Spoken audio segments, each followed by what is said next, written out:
আপনারা আহমদ দিদাদের নাম শুনেছেন?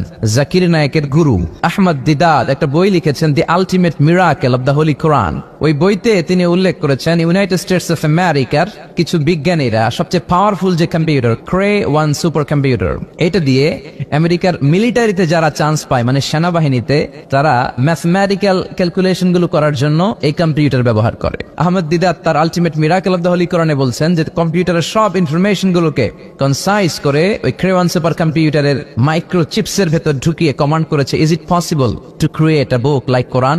ও কম্পিউটার, তুমি অ্যানালাইসিস করে বলো এই কোরআনের মতো আরেকটা বই কি পৃথিবীর মানুষের বানানো সম্ভব? আপনারা বলছেন জি না, কিন্তু কম্পিউটার বলেছে ইয়েস, সম্ভব। It's possible but you need to spend more than 63 octillion years. সম্ভব, কিন্তু পৃথিবীর সব মানুষদেরকে 63 অক্ট্রিলিয়ন বছর বেঁচে থাকা লাগবে আর চেষ্টা করা লাগবে। এটা শুনে বিজ্ঞানীরা তো মহা খুশি, হোক না অক্ট্রিলিয়ন আর ফক্ট্রিলিয়ন, পারাতে যাবে। কিন্তু নিউমেরিক্যাল সায়েন্স বলে যে octillion is very dangerous to reach দেয়ার।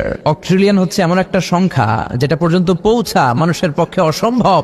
সংখ্যাতাত্ত্বিক নিয়ম আমাদেরকে শেখায় যে সংখ্যা শুরু হয় একক দিয়ে, তারপরে দশক, তারপরে শতক, তারপরে সহস্র, তারপর উজুত, তারপরে লক্ষ, তারপরে নিযুত, তারপরে কোটি, তারপরে মিলিয়ন, বিলিয়ন, ফিলিয়ন, জিলিয়ন, তারপরে হচ্ছে অক্ট্রিলিয়ন। সুবহানাল্লাহ কইতে বললেন না?